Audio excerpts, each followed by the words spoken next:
Buenos días, buenas tardes, buenas noches, estimados amigos. Muchísimas gracias por continuar en este su programa, la voz de los que no tienen voz, la voz rebelde contra la tiranía. Y así como en las otras ocasiones, pues han llegado a nuestro Twitter, @LucioGutierrez3, muchísimas inquietudes y preguntas. Algunas pues las hemos ya tipeado, nos preguntan sobre la marcha, qué opinamos sobre la marcha de nuestros hermanos indígenas. Igualmente nos están requiriendo nuestra versión sobre la actuación de la policía, sobre el decreto de excepción, sobre la detención de Manuela Pic, sobre qué hacer después de la marcha, después del paro nacional convocado por el pueblo ecuatoriano en unión pues con los indígenas, con los trabajadores. Definitivamente yo quisiera comenzar este análisis, estos comentarios, realmente resaltando el apoyo multitudinario del pueblo ecuatoriano a la marcha de nuestros hermanos indígenas y muy especialmente el apoyo de la gente de Quito. Estuvimos este fin de semana llevando unas cajas de atunes al sitio del Arbolito y realmente nos tocó hacer una columna o fila, como normalmente llama la gente, para poder entregar nuestro apoyo logístico. Y fue emocionante ver las bodegas ahí llenas de alimentos, con cobijas, con colchones nuevitos, fundas inmensas de pan, atunes enlatados, y muchísimos vehículos seguían llegando y bajando provisiones en apoyo a los hermanos indígenas que están luchando en beneficio de todos los ecuatorianos. Eso, repito, pues hay que resaltarlo, con lo cual se demuestra ese inmenso apoyo que tiene la marcha indígena, que tiene el paro nacional, que tiene la protesta del pueblo ecuatoriano. Lamentablemente en los medios de comunicación oficialistas, en los medios de comunicación incautados no sacan absolutamente nada y quieren como de alguna manera pues que no se visibilice la marcha del pueblo indígena. Estamos totalmente de acuerdo con esa marcha, la apoyamos de manera incondicional. Nosotros no queremos visibilizarnos de manera personal en esa marcha porque es una marcha ciudadana, es una marcha del pueblo, es una marcha de los más excluidos, es una marcha de la gente más pobre del país, de los más afectados, y entre los más afectados justamente están nuestros hermanos indígenas.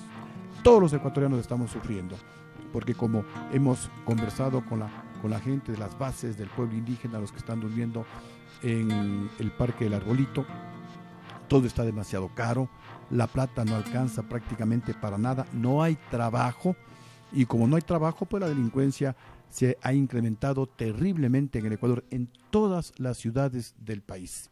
Justamente por eso es que la gente reclama, la gente protesta por la prepotencia de este gobierno. La gente reclama porque le dice al presidente, ya no queremos más impuestos, y el presidente nos sigue castigando con más y más impuestos. Y eso realmente es intolerable. ¿Cómo puede ser posible que se gasten tanta plata en viajes, en sabatinas, en propaganda multimillonaria a través de los medios de comunicación?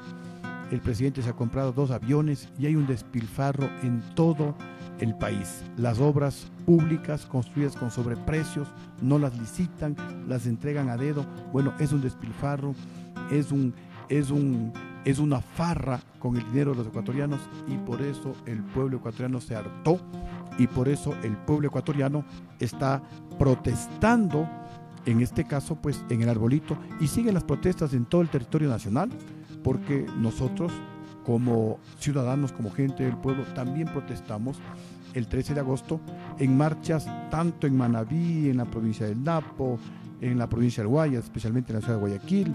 Estuvimos en Loja, estuvimos en Zamora, en Saraguro también, unidos junto al pueblo sin la bandera de Sociedad Patriótica, protestando contra este gobierno que está dilapidando el dinero de los ecuatorianos. Este gobierno que no solamente está permitiendo que se roben la plata, sino lo más grave, que se roben la esperanza de mejores días para todos los ecuatorianos. Por eso el pueblo está en las calles, y por eso pues nosotros seguimos apoyando esa acción heroica, esa acción patriota del pueblo ecuatoriano en contra de un gobierno. Y es lamentable la actuación de la Policía Nacional.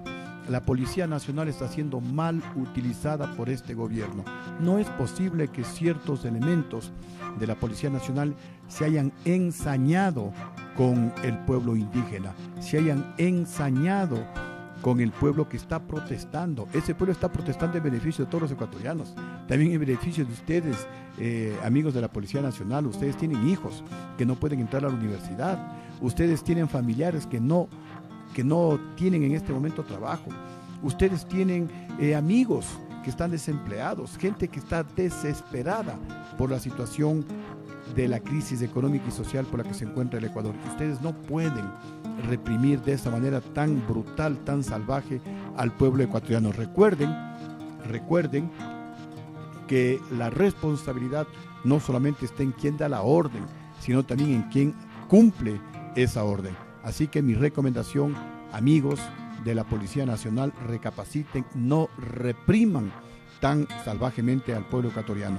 Siempre tengan presente que el pueblo está luchando también por ustedes, por los de la institución policial que han sido maltratados por este gobierno, que han sido mancillados por este gobierno como en ninguna otra etapa de la historia nacional. Sobre el decreto de excepción que ustedes me preguntan, nosotros lo hemos rechazado de manera tajante, porque es ilegal, porque es inconstitucional, porque el decreto de excepción está claramente definido en la Constitución de la República y se lo decreta cuando hay una gran convulsión social o cuando hay un desastre natural. Pero hasta el momento no hay ningún desastre natural, entonces no podían haber decretado el estado de excepción. Sí, hay que tomar precauciones, eso es otra cosa. Pero primero, repito, todavía, gracias a Dios, y ojalá no ocurra, no tenemos ningún desastre natural, no tenían por qué decretar el estado de excepción. Y en segundo lugar, si decretan el estado de excepción por la situación que estamos viviendo, de preparación, de preocupación, por la posibilidad de que erupcione el Cotopaxi, el decreto de excepción debería haber sido únicamente para la provincia de Cotopaxi y en el mejor de los casos las provincias aledañas a la de Cotopaxi. Pero ¿por qué decretan el estado de excepción en todo el territorio nacional? ¿Qué tiene que ver Zamora, en donde la gente sigue protestando? ¿Qué tiene que ver Morona Santiago, en donde la gente está protestando y han sido desalojados brutalmente por la Policía Nacional y también por algunos elementos de Fuerzas Armadas? ¿Qué tiene que ver Loja y básicamente Saraguro, en donde el pueblo ha sido también masacrado por la fuerza pública? Entonces no está bien que el gobierno siga mañosamente utilizando estas artimañas y entre ellas pues el decreto de excepción. Por eso lo rechazamos y por eso pues el pueblo ecuatoriano se ha enervado más, y la marcha que habrá este miércoles 19 de agosto pues será igualmente numerosísima en contra de esta tiranía, en contra de este gobierno no solamente corrupto, sino en contra de este gobierno dictatorial. Usted mismo, Rafael Correa, ¿qué decía en el año 2005? Que cuando un gobierno asume el control de todas las funciones y organismos de control del Estado, eso se convierte en una dictadura y a ese gobierno hay que sacarlo. Pues el pueblo ecuatoriano debería hacer lo mismo con su gobierno, porque ahora sí tenemos una virtual dictadura. Usted, presidente Correa, es dueño absoluto de todas las funciones y organismos de control del Estado. La Asamblea Nacional obedece sus órdenes. La justicia, lamentablemente, gran parte de la justicia obedece sus órdenes. El Consejo Nacional Electoral, todos son empleados suyos. Los del Consejo de Participación Ciudadana igual. La Fiscalía no fiscaliza absolutamente nada de lo que hacen en su gobierno, sino es un instrumento de persecución a la oposición. Lo propio es la Contraloría. Entonces aquí no hay independencia de las funciones del Estado, aquí no hay independencia de los organismos de control del Estado. Estamos viviendo una virtual dictadura y, utilizando sus propias palabras, pues el pueblo tiene que movilizarse cuando hay una dictadura como la que estamos viviendo en estos momentos. Dicho por usted, por el propio economista Rafael Correa. Que también me están preguntando cuál es nuestra posición frente a la detención de Manuela Pic. Ventajosamente, la presión del pueblo ecuatoriano fue de tal magnitud que el gobierno no tuvo otra opción que dar marcha atrás y dejar en libertad a Manuela Pic. esta fue otra demostración de que estamos viviendo una dictadura, porque a una persona que protestaba pacíficamente fue agredida brutalmente por la fuerza pública y la querían deportar.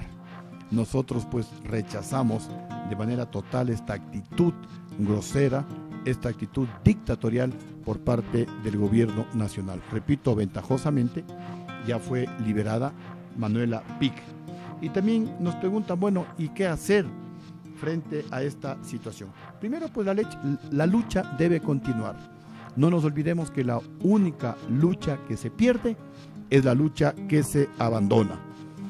Y si hay apoyo del pueblo, pues el paro nacional también debe continuar. Y realmente el apoyo es multitudinario, el apoyo es masivo. Nuestros hermanos indígenas durante su marcha lo podíamos ver a través de las redes sociales, porque lamentablemente los medios de comunicación están presionados, están chantajeados por el gobierno nacional y no pueden ellos demostrar la realidad de lo que sucedía en el Ecuador. Pero ventajosamente, a través de las redes sociales, vimos pues el apoyo multitudinario del pueblo ecuatoriano, y aquí en Quito estamos viendo ese apoyo multitudinario del pueblo quiteño a favor de la marcha, a favor de nuestros hermanos indígenas. ¿Qué más deberíamos hacer? El pueblo tiene que movilizarse, el pueblo tiene que hacer uso del artículo 98 de la Constitución de la República, que nos permite el derecho a la rebeldía, y una de las acciones prácticas será pues cercar la Corte Constitucional para obligar a los magistrados a que cumplan con su obligación, ¿cuál es? Aprobar la consulta popular, entre otras organizaciones presentadas por Sociedad Patriótica, en donde nosotros no solamente nos oponemos a la reelección indefinida, sino también a que se democratice el Consejo Nacional Electoral. Entonces, una acción debe ser cercar la Corte Constitucional para obligar a los magistrados a que cumplan su función constitucional, y otra, cercar la Asamblea Nacional para obligar a que los asambleístas cumplan también con lo que dice la Constitución y archiven esas enmiendas, porque son ilegales, porque son inconstitucionales, porque la misma Constitución dice que cuando hay una reforma, que es un cambio mayor a la Constitución de la República, se le tiene que consultar al pueblo ecuatoriano. Solamente cuando son enmiendas, que es algo, que es una reforma, que es un cambio pequeño a la Constitución de la República, algún artículo que no incida mayormente en la vida democrática de los ecuatorianos, entonces pues podría ir a través de una enmienda. Pero una reforma tiene que ser consultada al pueblo ecuatoriano, y estas no son enmiendas, estas son reformas, porque que el presidente de la República se quede para toda la vida en la presidencia de la República, eso es una reforma profunda a la Constitución de la República, porque estamos cambiando de una república en donde pues se fundamenta en la división de las tres funciones o de los tres poderes del Estado, el Ejecutivo, la función judicial y la función legislativa. Estamos cambiando de una república en donde, repito, el poder se divide en tres funciones del Estado, a una monarquía, en donde el presidente, a la manera del rey, pues va a permanecer en la presidencia de la República hasta su fallecimiento. Es un cambio realmente profundo a la Constitución de la República, y por eso dice la misma Constitución pues que tiene que ser consultada al pueblo ecuatoriano. Y quiero resaltar, para terminar esta respuesta a las preguntas realizadas por ustedes, que la clave de todo es es el Consejo Nacional Electoral. Si no cambiamos, si no democratizamos el Consejo Nacional Electoral, no hemos hecho absolutamente nada. Si continuamos con el actual Consejo Nacional Electoral, integrado por gente únicamente del gobierno, por gente que obedece a las órdenes de Correa, no hemos avanzado mucho, porque cualquier candidato que ponga el gobierno va a ganar, porque tienen árbitro propio. Porque si no, la pregunta que siempre nos hacemos es ¿por qué tienen miedo a que se democratice, a que se transparente, a que se independice el Consejo Nacional Electoral? Antes, el Consejo Nacional Electoral estaba integrado por un representante de cada una de las 7 organizaciones políticas más votadas en las últimas elecciones nacionales. Entonces ahí se cumplían los clásicos pesos y contrapesos de la democracia, porque el del partido A no solamente defendía los votos de su partido, sino también controlaba que el representante del partido B no se lleve algún voto que no le corresponda al partido B. El partido C controlaba sus votos, lo de su partido C, y también pues controlaba que tanto el del partido A como el del partido B no vayan a llevarse algún voto que no les corresponda. Y así los 7 representantes de las 7 organizaciones políticas más votadas en las últimas elecciones son las que controlaban la votación del pueblo ecuatoriano, y de esa manera se respetaba casi que absolutamente la decisión soberana del pueblo ecuatoriano. En la actualidad eso no es posible, porque los 5 integrantes del Consejo Nacional Electoral son oficialistas. El que fue presidente del Consejo Nacional Electoral en las elecciones presidenciales del 2009, cuando se descubrió un centro de cómputo clandestino en la ciudad de Guayaquil, y nosotros protestamos y reclamamos como fraude electoral, ahora él es secretario ejecutivo del presidente de la República. Luego estuvo de presidente del Consejo Nacional Electoral el doctor Domingo Paredes, que fue funcionario del gobierno de Correa, y ahora también continúa en alguna función, me parece que es asesor de alguno de los ministerios. ¿En dónde está la independencia del Consejo Nacional Electoral? Y el actual presidente del Consejo Nacional Electoral, que tendrá que demostrar su independencia, pero ya que una serie de sospechas, va y se toma fotos con el presidente de la República, va y está en reuniones con el presidente de la República, en el cambio de guardia en la presidencia de la República. ¿En dónde está la independencia? Y todos los que están en el Consejo Nacional Electoral fueron miembros integrantes del gobierno de Rafael Correa Delgado. Por eso les insisto, estimados y amables televidentes, que la clave para recuperar la democracia es cambiar el Consejo Nacional Electoral. Hacia allá debemos desfilar toda nuestra fuerza, y esto de cambiar el Consejo Nacional Electoral no es en beneficio de Lucio Gutiérrez, no es en beneficio de Sociedad Patriótica, ni siquiera es en contra de Correa ni en contra del gobierno. Simplemente esto es a favor de la transparencia, a favor de la democracia, a favor de que se respete la voluntad del pueblo ecuatoriano. Si eso es lo único que queremos, si con un Consejo Nacional Electoral transparente, independiente, en donde haya representantes de las otras organizaciones políticas, si con este Consejo Nacional Electoral gana Correa, seremos nosotros los primeros en salir y felicitar y reconocer que efectivamente pues Correa tiene el apoyo del pueblo ecuatoriano. Pero como ustedes, o la mayoría de los que me están escuchando y viendo, posiblemente van a coincidir conmigo en que con un Consejo Nacional Electoral independiente no gana este gobierno. Entonces nos están robando no solamente los votos, sino la esperanza. Nos están robando el derecho que tenemos a un país con auténtica democracia, con libertad de expresión, con inversiones. Queremos un cambio positivo en el Ecuador. El Ecuador ya fue, al menos en nuestro gobierno, uno de los países que más inversión extranjera de América Latina recibía. Por eso es que había trabajo, había producción, los precios no subían, no había tanta delincuencia como ahora. En este momento el Ecuador es el último país de América Latina en recibir inversión extranjera. Por eso no hay trabajo. Y si no hay trabajo, aumenta la pobreza. Y si aumenta la pobreza, aumenta la delincuencia. Y poco a poco el Ecuador se convierte en un país inviable para la inversión, inviable para tener paz, para tener tranquilidad, para tener seguridad ciudadana. Por todo esto, ecuatorianos, vamos a mantenernos sólidamente unidos. Hay que continuar con la protesta popular de manera pacífica, de manera democrática, utilizando el artículo en la debida forma, obviamente, el artículo 98 de la Constitución de la República, que nos permite el derecho a la resistencia. Muchísimas gracias por habernos escuchado, y si Dios nos permite, pues la próxima semana nuevamente estaremos junto a ustedes. Muchas gracias una vez más, y ¡que viva el Ecuador!